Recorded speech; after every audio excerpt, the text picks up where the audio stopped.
भक्त भगवान की भजन करता है तब भगवान भी भक्त की भजन करते हैं। जग जपत राम राम, लेकिन राम जी भरत भरत जपते, हनुमंत हनुमंत जपते हैं। हाँ, कबीरदास जी कहते हैं मेरा सुमिरन हरि करे, मैं पायहु विश्राम।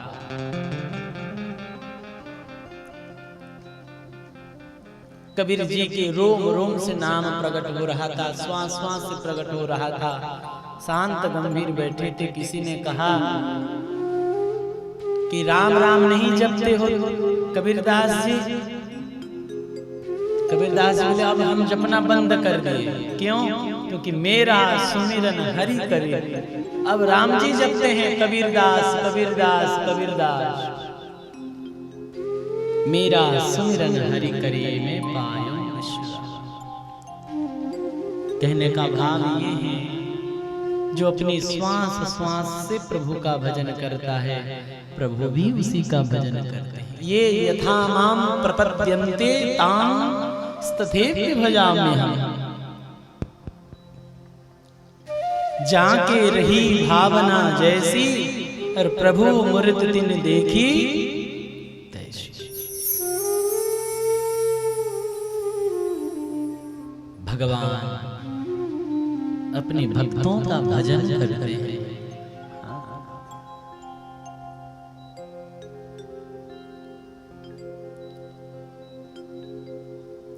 इसीलिए प्यारे, हम लोगों को ऐसे श्री सीताराम जी के परम लाडले, परम प्यारे, परम दुलारे श्री हनुमंत लाल जी महाराज के पावन स्मरण करने का अवसर प्राप्त हुआ है। हम सब अत्यंत सौभाग्यशाली हैं। कल सब लोग हम श्रवण कर रहे थे किष्किंध्या कांड की चर्चा। नीलोत्पल तन श्याम काम कोटि शोभा अधिक, सुनियता सुगुण ग्राम जासु नाम अघ खग बधि।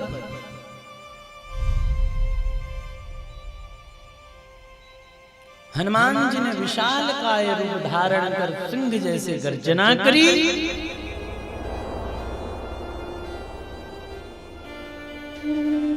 जांबवान जी की वाक्य सुनकर जोश में आ गए, लेकिन जोश में आने के बाद भी होश नहीं खोए, होश में रहे। जोश में तो इतना आ गए कि कहने लगे सहित सहाय राव नहीं मारी, आनहु यहाँ त्रिकुट पारी। सेनाओं के सहित रावण का वध करके मैं त्रिकुट पर्वत को उखाड़ कर यहाँ ले आऊंगा। जिस त्रिकुट पर्वत में लंका है, और जिस लंका में अशोक वाटिका है, और जिस अशोक वाटिका में जनक नंदिनी, जनक दुलारी, सुनैना दुलारी, श्री राम मुखचंद्र चकोरी, परम सुकुमारी श्री जानकी जी विराजमान है। क्या ये करूं या क्या आप बताइए।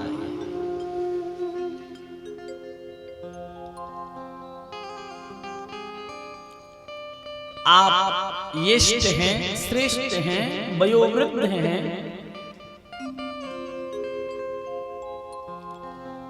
आप बताइए मैं क्या करूं। तब जाम्बवंत जी ने कहा कि हे हनुमंत लाल, केवल आप जाइए, मां जानकी जी का दर्शन कीजिए, प्रभु का संदेश जानकी जी को दीजिए, और जानकी जी का संदेश लाकर प्रभु को दे दीजिए। उसके बाद प्रभु स्वयं इन समस्त वानर वीरों को साथ लेकर उस अपराधी को दंड देकर श्री जानकी जी को लेकर आएंगे और उनके ऐसे पावन यश को गाकर, कहकर, सुनकर, समझकर लोग परम पद की प्राप्ति करेंगे।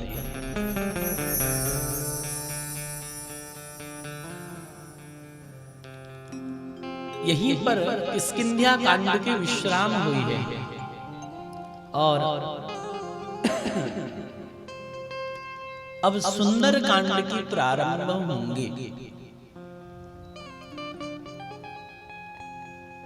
रामचरितमानस में 7 सोपान हैं। उनमें पंचम सोपान है सुंदर कांड। मुझे लग रहा है आज पंचम दिवस भी है। आज पंचम दिवस है कथा की। पंचम सोपान सुंदर कांड की कथा, नाम रखा गया सुंदर कांड। बालकांड, अयोध्या कांड, अरण्य कांड, किष्किंध्या कांड, सुंदर कांड, लंका कांड एवं उत्तर कांड। श्री गोसाई जी वर्णन करते हैं, बालकांड प्रभु पाव अयोध्या कटि मन मोहे, उदर बन्यो आरण्य हृदय किष्किंध्या सोहे।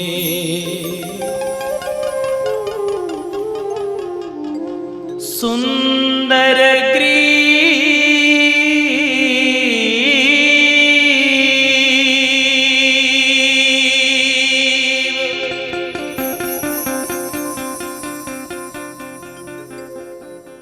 सुंदर ग्रीव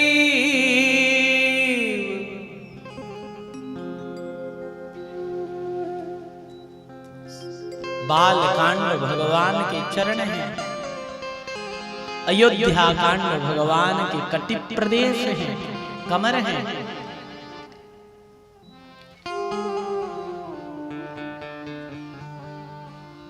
अरण्य कांड भगवान के उदर है।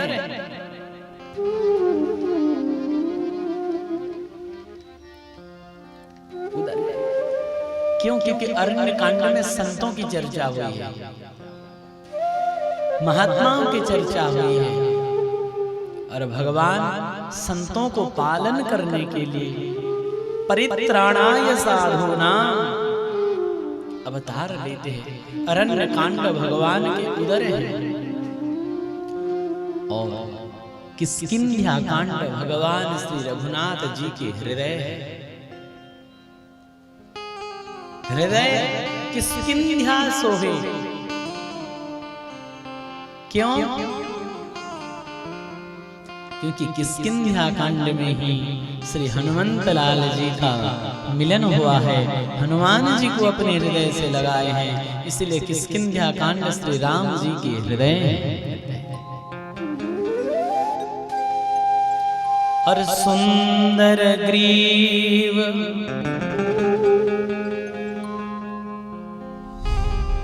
मुखारविंद लंका कही गायो। सुंदर कांड तो भगवान की ग्रीवा है, गला है। कोई सुंदर गीत गाता है तो कहते हैं ना, महाराज इसके गला कितने सुंदर है, यही कहते हैं, वाह क्या सुंदर है, ग्रीवा है, बहुत सुंदर है।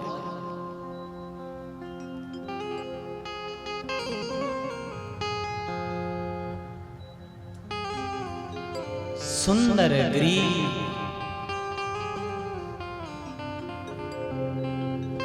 सुंदर कांड को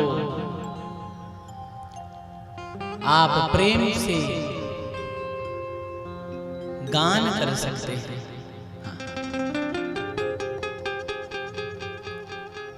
गाने योग्य सुंदर कांड है। जो नित्य प्रति सुंदर कांड का गायन करते हैं अथवा मंगलवार, शनिवार ऐसे पावन तिथियों पर सुंदर कांड का गायन करते हैं, ओ श्री सीताराम जी के चरणों में अनन्य भक्ति को प्राप्त करते हैं। सुंदर कांड भगवान की ग्रीवा है और मुखार बिंद लंका कही गायो। भगवान के मुखार बिंद लंका है, जहां निशाचर, जहां दशानन आदि निशाचर सकल समाये। जहां पर जिस लंका कांड में रावण आदि समस्त निशाचर काल भगवान के मुखार बिंद है।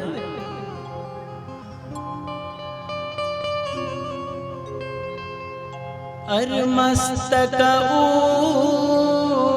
उत्तर कांड सुचि,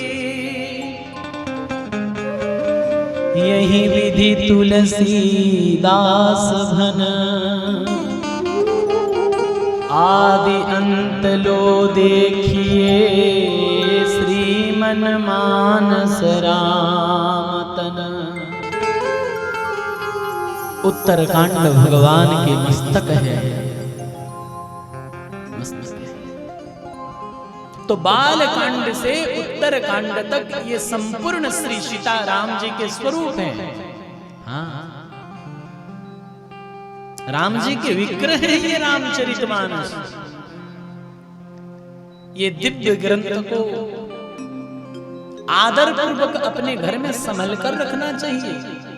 राम कथा को यहां वहां नहीं फेंकना चाहिए। पाठ करो तो एक आसन बिछाकर, एक कोई वस्त्र बिछाकर उसके ऊपर रखो, फिर पाठ करो। यहाँ के जितने काले काले अक्षर दिखाई दे रहा है ना, ये श्री रघुनाथ जी के एक एक रोमावली है, एक एक अक्षर। जेगा वही यह चरित समारे, तई ताल चतुर रखवारे। कुछ ऐसे लोग भी हैं जिन लोगों को अपने ज्ञान का उनको अपच हो गया है, अजीर्ण हो गया है। क्या कहें उनको, ज्ञानी नहीं ज्ञानाभिमानी। वो लोग गोस्वामी जी के मानस को भी सुधारने की बात कहते हैं। गोस्वामी जी यहाँ ये गलत लिख दिया, ऐसा कहते हैं। हमने ऐसा कहीं कहीं सुना ये, लेकिन हम तो ये मानते हैं कि गोस्वामी जी ने जो रामचरितमानस लेखन किए हैं, और जिस रामचरितमानस पर साक्षात भूत भावन भगवान पार्वती पति शंकर श्री विश्वनाथ जी अपने हाथों से हस्ताक्षर लिखे हैं, सत्यम शिवम सुंदरम। वहां के कोई भी अक्षर में त्रुटि हो सकती है, संभव है।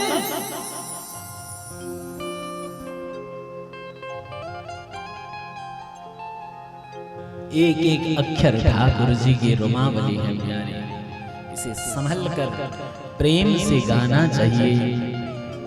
तो ये सुंदर कांड भगवान के ग्रीवा है। देखिए, कहीं पर अगर हत्या हो जाए तो अगले दिन अखबार में निकलता है कि अमुक जगह पर हत्या कांड हो गया, यही आता है। कहीं पर अगर आग लग जाए तो क्या बताते हैं, अमुक गांव में अग्निकांड हो गया। और बढ़िया से आप देखिए, अभी जिस कांड की हम चर्चा करेंगे वो कांड में अग्निकांड भी है और हत्या कांड भी है, लेकिन नाम क्या है, सुंदर कांड। वाल्मीकि जी में भी बोलते हैं, सुंदरे सुंदरी लंका, सुंदरे सुंदरी सीता, सुंदरे सुंदरी कथा, सुंदरे सुंदरम सुंदरे सुंदरी लंका सुंदरे सुंदरी कथा सुंदरे सुंदरी सीता सुंदरे किन्न सुंदरम।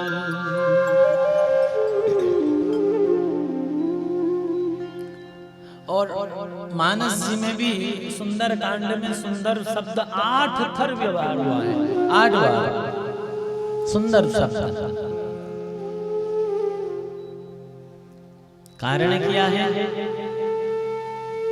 तो कोई महात्मा सुंदर भाव दे रहे थे, किसी लिए 8 बार सुंदर शब्द का प्रयोग किया गया, क्योंकि अष्ट सिद्धि नौ निधि के दाता श्री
संकेत की बात है।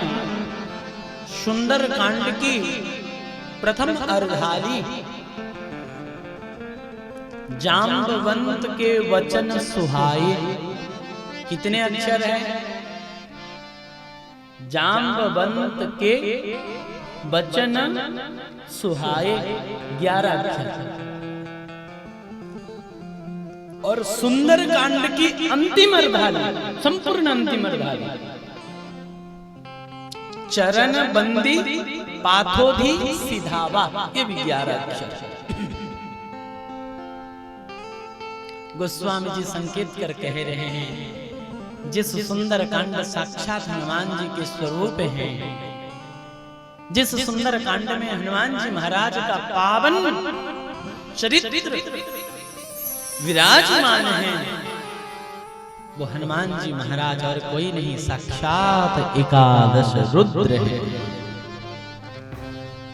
आप लोग श्रवण कर रहे थे, रुद्र देह तजिने हवस हरते भे हनुमान।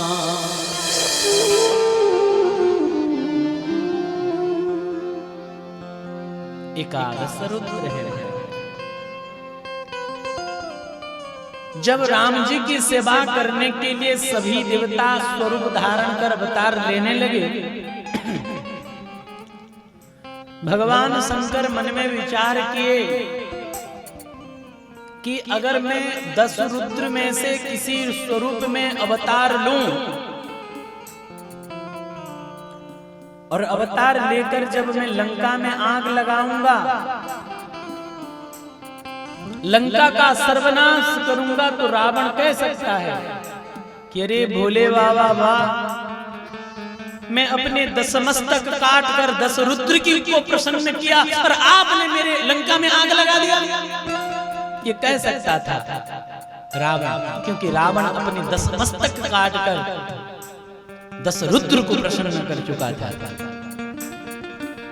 भगवान शंकर बोले, लंका जलाना है तो हमको एकादश रुद्र बनकर आना पड़ेगा।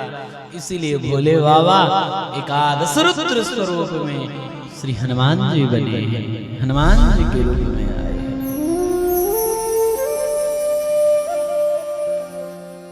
सुंदर कांड आप सब पाठ करते हैं। इसीलिए थोड़ी सी चर्चा हम सुंदरकांड के विषय में मानस के जो मर्मज्ञ ज्ञानी जन हैं उन लोगों से जो प्राप्त हुआ है हम चर्चा कर रहे हैं।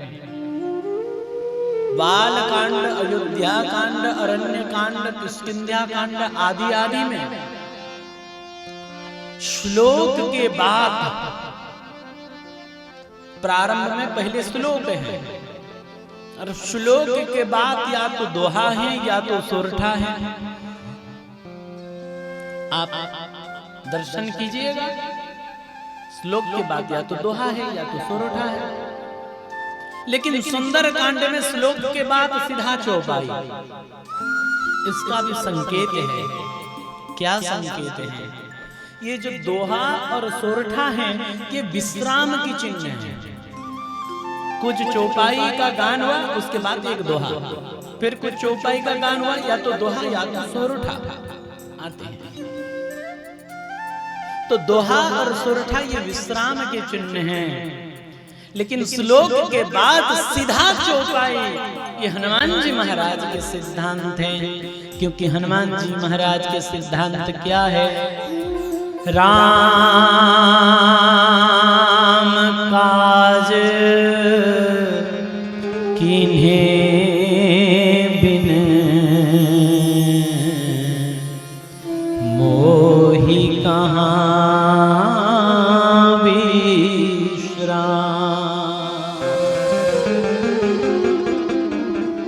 भगवान के कार्य जब तक सिद्ध न हो तब तक मुझे विश्राम कहाँ? ये हनुमान महाराज राम काज करिवे को आतुर, सेवा मूर्ति है श्री हनुमंत लाल जी महाराज। ऐसे हनुमान जी महाराज के पावन चरित्र को हम लोग श्रवण करेंगे। और महाराज मैं पहले दिन से आप सबको बता रहा हूं, इस घोर कली काल में भी हनुमान जी महाराज इसी धरातल पर रहते हैं और कहीं नहीं, इसी धरातल पर। और जहां जहां श्री राम कथा होती है वहां वहां पर श्री हनुमंत लाल जी महाराज विराजमान होते हैं।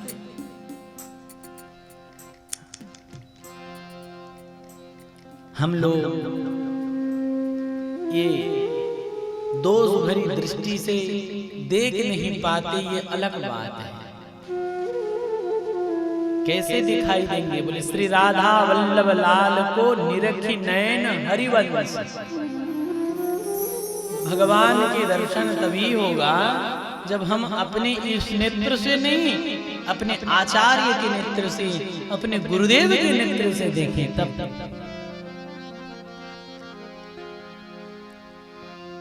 भगवान तो हर जगह पर है, कहां नहीं है, कहां उस कहां जहां प्रभु नहीं। हनुमान जी महाराज प्रत्यक्ष है कलियुग में। अलक्षम हम देख नहीं पाते। अरे देख नहीं पाते तो हमारे दृष्टि में कमी है। एक महात्मा हुए श्री खनेता वाले महाराज जी, उनका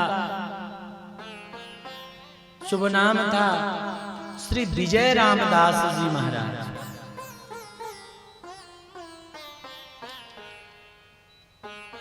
पहले तो गृहस्थ थे, लेकिन बाद में भजन में इतनी तीव्रता बढ़ी कि वो विरक्त दीक्षा लेकर अपने गांव में ही रहने लगे, लेकिन घर में नहीं। गांव में ही उनका अपना मंदिर था, तो मंदिर में रहते थे महाराज जी। और उनके धर्म पत्नी माता जी वो घर में रह रही थी। महाराज जी मंदिर में और माता जी घर में रहते थे। इतने वैराग कि जिस दिन से वैराग्य लिया तब से माता जी का दर्शन भी नहीं किया। ना माता जी जाती थी मंदिर, वो घर में ही भजन करती थी। और एक बार अस्वस्थ हुए, अच्छे से अच्छे भजनानंदी महापुरुष को भी देखा जाता है कि उनको शारीरिक अस्वस्थता आदि, महात्मा उसमें विचलित नहीं होते, दुखी नहीं होते, परेशान नहीं रहते, बरम प्रसन्न होते हैं। ठाकुर जी की कृपा है, ठाकुर जी की इच्छा है। जब संतों को बीमारी होती है तो भी वो कहते हैं जय जय सरकार, आप हमारे पास बीमारी के रूप में पधारे। हम तो औरों में भगवान को नहीं देख पाते, लेकिन संत बीमारी में भी भगवान को ही देखते हैं कि जय जय सरकार, आप बीमारी के स्वरूप में हमारे पास आए, कोई बात नहीं। और जब ठाकुर जी संयोग बनाते हैं तो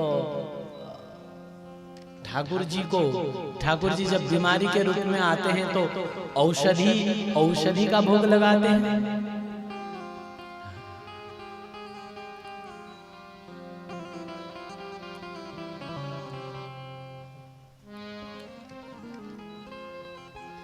लेकिन अपने को वो देह न मानने के कारण उनकी शारीरिक पीड़ा, शारीरिक कष्ट उन्हें परेशान नहीं कर पाता,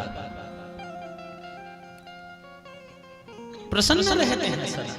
हमने अपने आंखों से देखा वृंदावन के परम पूज्य, परम श्रद्धेय, हरिनाम के अनन्य उपासक, नाम निष्ठ संत श्री चंद्रशेखर बाबा सरकार कई साल तक बेड में रहे, शारीरिक दृष्टि से असह्य पीड़ा, लेकिन कभी उनके मन विचलित हमने नहीं देखा। जब उनको अंतिम बेला में आईसीयू ले जाने लगे तो आईसीयू में भर्ती करते तो सब निकाल देते हैं। हाथ में माला था उनका, तो मना कर दिया, बोले माला निकाले तो हम नहीं जाएंगे आईसीयू।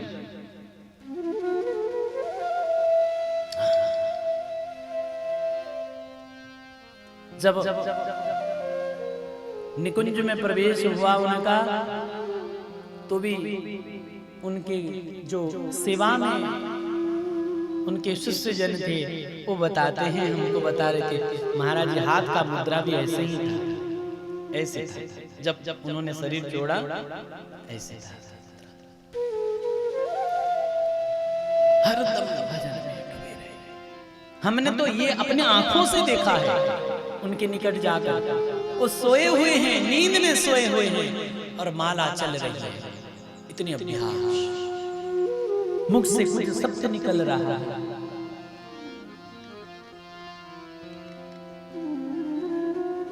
तो महात्माओं के शरीर भी ठाकुर जी की इच्छा से अस्वस्थ होता है।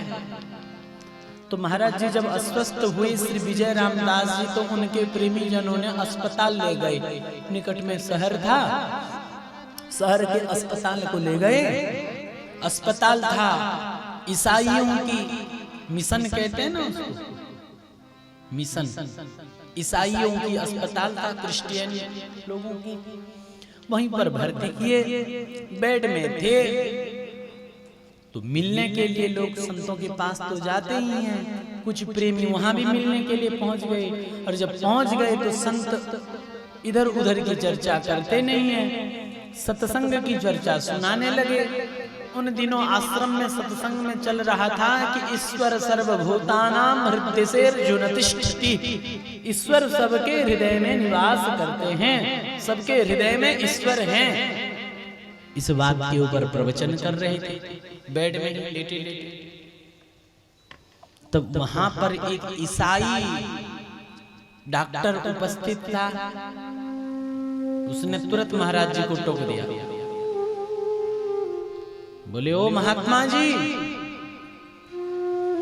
आप जैसे लोगों ने इस देश को बर्बाद करके रखा है, आप महात्मा होके झूठ बोलते हो। महाराज जी बोले भाई हमने क्या झूठ बोला? बोले आप कह रहे हो कि ईश्वर सबके हृदय में रहते हैं, आप तो ऐसे ही कह रहे हो। हमने तो कईयों के हार्ट को ऑपरेशन किए हैं, हृदय को चीर फाड़ के हम रख देते हैं। हमें तो किसी के हृदय में कोई ईश्वर नाम की वस्तु या व्यक्ति दिखाई नहीं देता। हम खुद अपने आंखों से देखे हैं, अनेकों के हार्ट ऑपरेशन किए हैं, किसी के हार्ट में तो कोई ईश्वर नाम की वस्तु व्यक्ति कुछ दिखाई नहीं देता। तो आप झूठ कैसे कह रहे हैं? तब महात्मा जी मुस्कुराए, बोले कोई बात नहीं, हम आपको नहीं कह रहे थे ना, इनको कह रहे थे। बोले नहीं नहीं, ऐसे कैसे, आपने ऐसा क्यों कहा, बताइए। महात्मा जी बोले कि देखो, हम आपको बताना नहीं चाहते हैं, हम आपके पास चिकित्सित होने के लिए आए हैं, चिकित्सा के लिए आए, आप हमें चिकित्सा कर दो, हम आपको प्रवचन सुनाने थोड़े आए।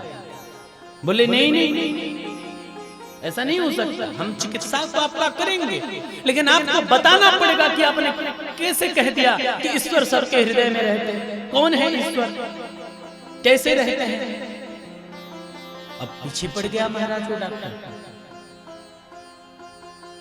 महात्मा जी बोले कि देखो, आप जिद करोगे तो हम आपके अस्पताल से भले ही चले जाएंगे, लेकिन हम आपको कुछ कहना नहीं चाहते। बोले नहीं, हम जाने ही नहीं देंगे, आपको बताना पड़ेगा। अरे भोले भाले लोगों को आप लोग ठगते हो, बताओ।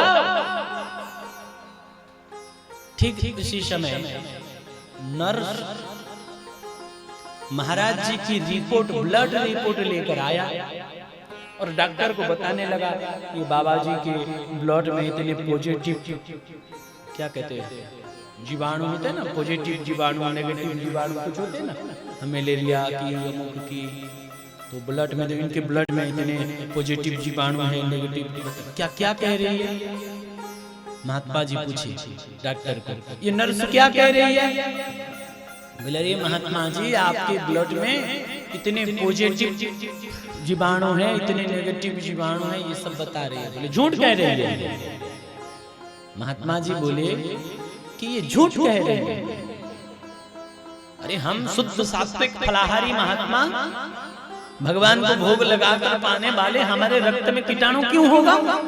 आप झूठ कह रहे हो। तो डॉक्टर हंसने लगा, बोले महात्मा, आप चाहे फलाहारी हो चाहे दुधाहारी, सबके रक्त में सब बैक्टीरिया रहते हैं, पॉजिटिव नेगेटिव सब रहते हैं।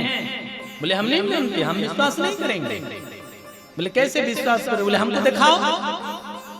तो वो जो कांच में लगा के लाते हैं ना ब्लड, बोले हमको तो दिखाई नहीं दे रहा है, दिखाओ हम। बोले अरे ऐसे नहीं दिखाई देगा, तो फिर कैसे दिखाई देगा? बोले हमारे संग आओ। डॉक्टर लेके चले गए और एक यंत्र होता है, अणुवीक्षण यंत्र, उस यंत्र में उस कांच को लगा दिए और महात्मा को बोले कि देखिए। और जब महात्मा उस यंत्र में देखें तो वहां सब वो जीवाणु आदि थे। बोले अब बताओ कौन से पॉजिटिव हैं, कौन से नेगेटिव हैं? तब सब बताए।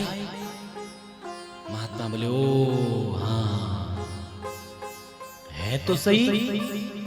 इतना कहकर महात्मा जी खूब जोर जोर से हंसने लगे। और जब हंसने लगे तो डॉक्टर समझ नहीं पाया कि ये बाबा जी हंस क्यों रहे। पूछने लगा महात्मा आप हंस क्यों रहे हो? बोले अरे डॉक्टर साहब, आपका बुद्धि घास चरने गया है क्या? नहीं समझ पाए? बोले नहीं समझ नहीं पाए। बोले समझाइए। तब महात्मा ने कहा अरे डॉक्टर साहब, अगर रक्त की पॉजिटिव और नेगेटिव जीवाणु को देखने के लिए यंत्र की आवश्यकता है, साधारण आंखों से नहीं देख सकते, तो क्या आप किसी के हृदय में ईश्वर को बिना यंत्र के देख लोगे?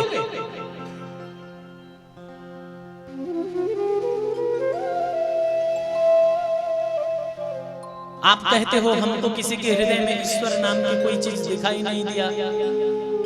ऐसे कैसे दिखाई देगा बिना यंत्र के? तो महाराज डॉक्टर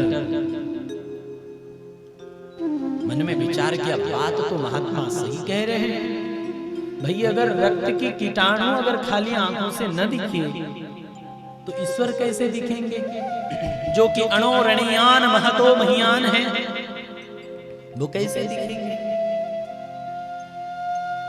तब डॉक्टर पूछने लगे कि महात्मा जी उनको देखने के लिए कोई यंत्र है? बोले हाँ हाँ है।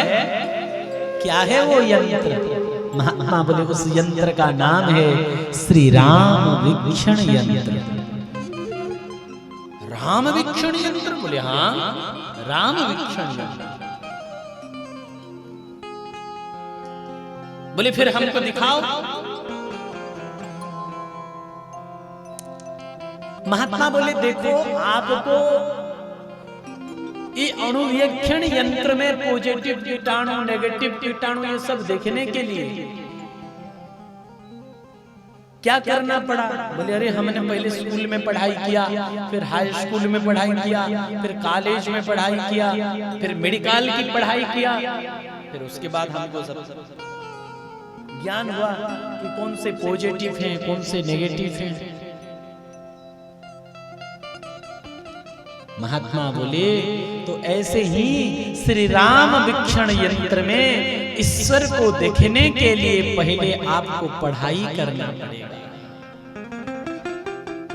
कहाँ पढ़ाई करेंगे महाराज? बोले हमारे पाठशाला में आया करो, आश्रम में हम पढ़ाएंगे आपको। आप पढ़ाएंगे महाराज? बोले हाँ हम जरूर पढ़ाएंगे। दर्शन हो जाएगा राम जी का, ईश्वर का? बोले अवश्य दर्शन होगा। विश्वास के साथ पढ़ाई करना, अवश्य दर्शन होगा। तब वो महात्मा थे तो इस वो महात्मा जी के पास वो डॉक्टर हर हफ्ते में आने लगे। शनिवार रविवार को हर हफ्ते आने थे तो ईसाई क्रिश्चियन, लेकिन हर हफ्ते आने। बीच बीच में कभी भी छुट्टी मिलता, समय मिलता तो आ जाया करते और सत्संग करने लगे। महात्मा जी की पाठशाला में पढ़ाई करने लगे। आश्रम में नित्य सत्संग होता था और पढ़ते पढ़ते पढ़ते पढ़ते एक दिन सत्संग सुन रहे थे वो डॉक्टर, और उनके दोनों आंख से अविरल अश्रु की धारा बह रहा था, रो रहे थे। तो महात्मा जी बोले क्या हुआ डॉक्टर साहब, क्यों रो रहे हो? क्या श्री राम वीक्षण यंत्र में देखना आ गया? तो वो डॉक्टर साहब कुछ बोल नहीं पाए, हाथ जोड़कर सिर हिलाए। बोले खड़े हो जाइए। खड़े हो गए। बताइए आपको क्या दिखाई दे रहा है? तो डॉक्टर साहब हाथ जोड़कर बोले कि हे महाराज जी, व्यास पीठ पर मुझे साक्षात श्री रघुनाथ जी का दर्शन हो रहा है, और यहाँ जितने उपस्थित व्यक्ति हैं, जितने पुरुष वर्ग हैं, सब में हमें श्री राम जी के स्वरूप में दर्शन हो रहे हैं, और जितने मातृ वर्ग हैं उन सब में हमें श्री जानकी जी का दर्शन हो रहा है। सिया राम मैं सब जग जानी, और करहु प्रणाम जोरी जुग पार। सब जगह हमें प्रभु का दर्शन हो रहा है, अपने इष्ट देव का दर्शन हो रहा है। बोले अच्छा, तो आपको फिर श्री राम वीक्षण यंत्र में देखना आ गया। सबके हृदय में अब प्रभु दिखते हैं? बोले हाँ महाराज जी। इसी प्रकार हनुमान जी महाराज हर कथा में आते हैं। आप भी आपके घर में ना रोज राम कथा का पाठ कीजिए, आप अनुभव करेंगे। आपके सामने बैठकर हनुमान जी कथा सुन रहे हैं। एक आसन बिछा लो, रामायण पाठ करो, चौपाई पाठ करो, नहीं कर सकते तो हिंदी में जो अर्थ है ना, नहीं तो अपने मोतीलाल जी बहुत सुंदर संक्षिप्त राम कथा प्रस्तुत किए, उसको पढ़ाई करो। सामने आसन बिछा दो, आपको बहुत जल्दी अनुभव हो जाएगा कि आपके सामने वाले आसन में हनुमान जी बैठे। आप राम नाम जप के तो देखो, आपको लगेगा आपके अगल बगल में श्री हनुमंत लाल जी महाराज घूम रहे हैं। आप राम नाम जपते जपते सो जाओ, आपको जल्दी अनुभव हो जाएगा आपके सिराने पर श्री हनुमंत लाल जी महाराज बैठे हुए थे, आपके मस्तक को सहला रहे हैं, ये अनुभव हो जाएगा।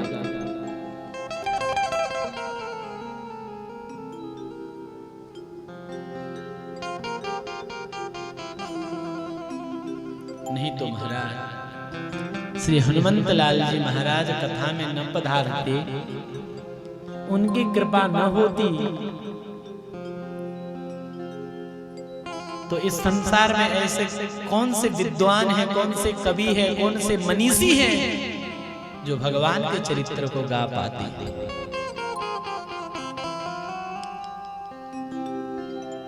आज दिन में इतने अस्वस्थ लग रहा था, आते समय तक भी हम जब, इसीलिए हमको आने में थोड़ा सा विलंब भी हुआ।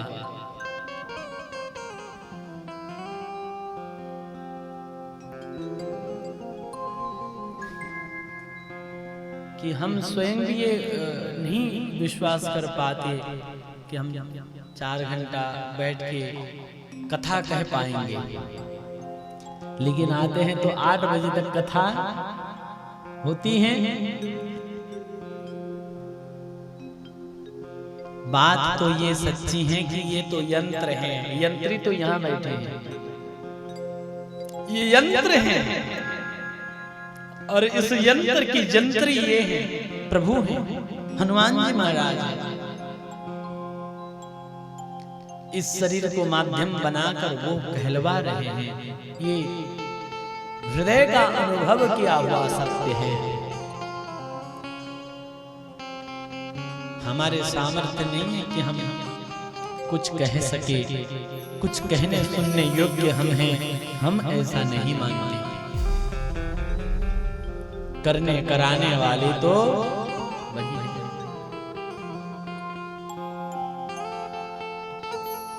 हम तो बस एक ही बात कहते हैं, जो बनाओ सो बन जाएंगे, जहां भेजो वहीं जाएंगे। जो बनाओ सो बन जाएंगे,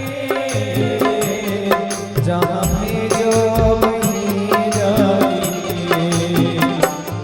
जो बनाओ सो बन जाएंगे, जहां भेजो वहीं जाएंगे।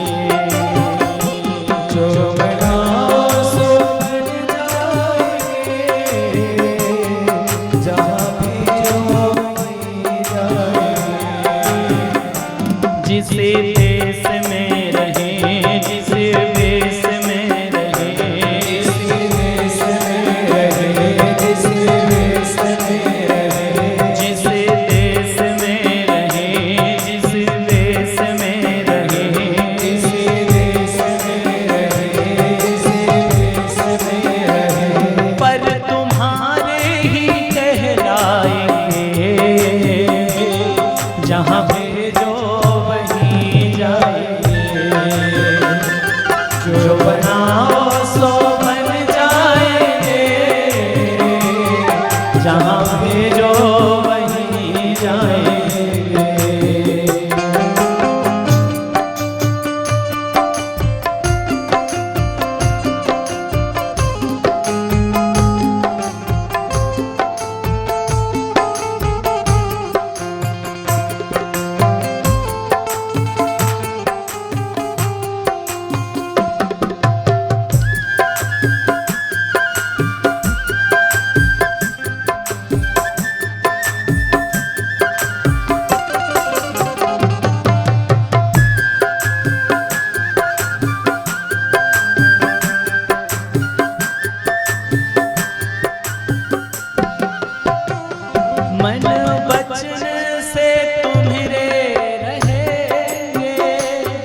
जो कहेंगे सो तुमसे कहेंगे, जो कहेंगे सो तुमसे कहेंगे, जो कहेंगे सो तुमसे कहेंगे, जो कहेंगे सो तुमसे कहेंगे, जो सहाओगे उसी से सहेंगे, प्रेम सरिता में तुम्हारे बहेंगे, प्रेम सरिता में तुम्हारे बहेंगे, प्रेम सरिता में तुम्हारे बहेंगे, प्रेम सरिता में तुम्हारे बहेंगे, चाहे नियरे रहे चाहे न्यारे रहे, चाहे नियरे रहे चाहे न्यारे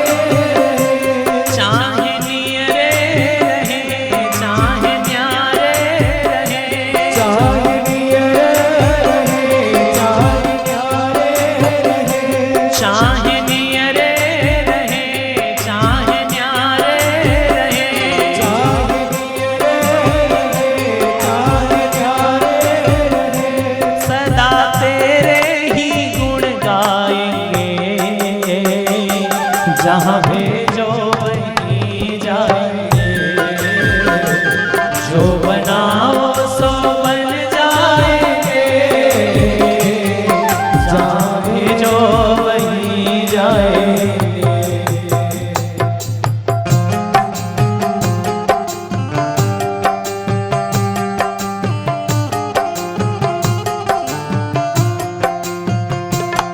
बोल भक्त वत्सल भगवान की जय हो।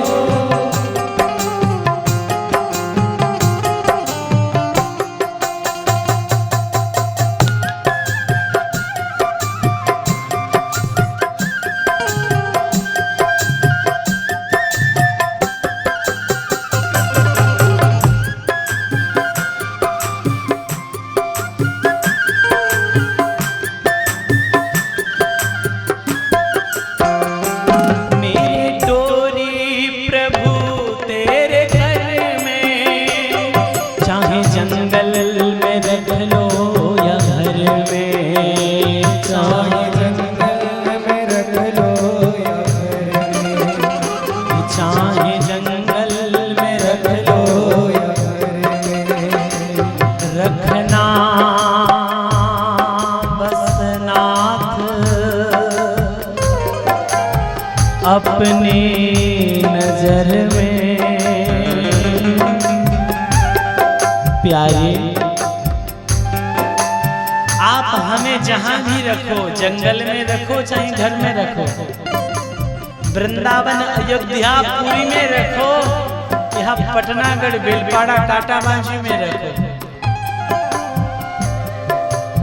आप हमको जहां भी रखो, बस इतनी कृपा करना, बस रखना अपनी नजर में, अपनी नजरों से दूर मत कर लेना प्यारी। हम आपकी नजर में रहना चाहते हैं।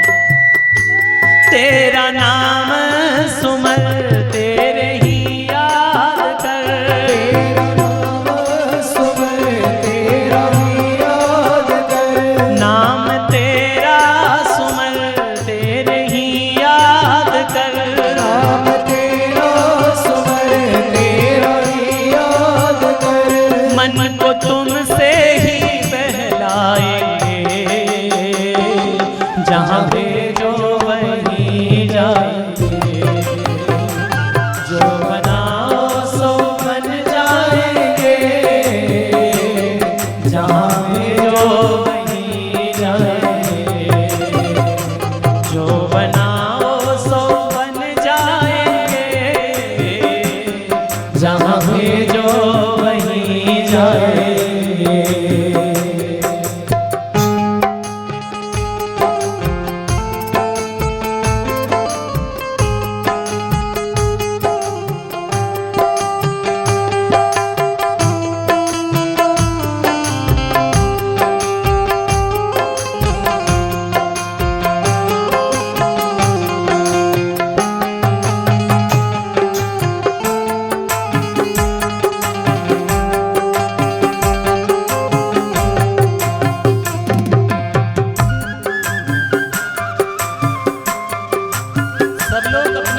कुछ भी अपने तरफ से न चाहना, कुछ भी अपने तरफ से न चाहना, कुछ भी अपने तरफ से न चाहना।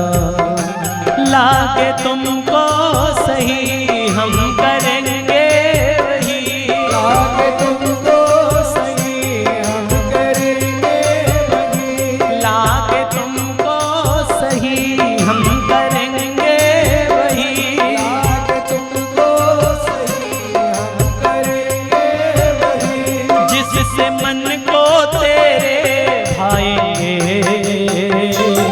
जहाँ भेजो वहीं जाएंगे, जो बनाओ सो बन जाएंगे,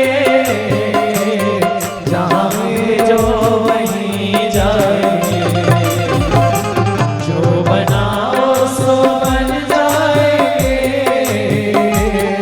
जहाँ भी जो वहीं जाएंगे। जिस देश में रहे, जिस वेश में रहे, जिस देश में रहे, जिस देश में रहे, जिस देश में रहे, जिस वेश में रहे, जिस देश में रहे, जिस देश में रहे। पर तुम्हारे ही कहलाएंगे, जहाँ भेजो वहीं जाएंगे, जो बनाओ सो बन जाएंगे, जहाँ भेजो वहीं जाएंगे, जो बनाओ सो बन जाएंगे, जहाँ भेजो वहीं जाएंगे, जो बनाओ सो बन जाएंगे, जहाँ भेजो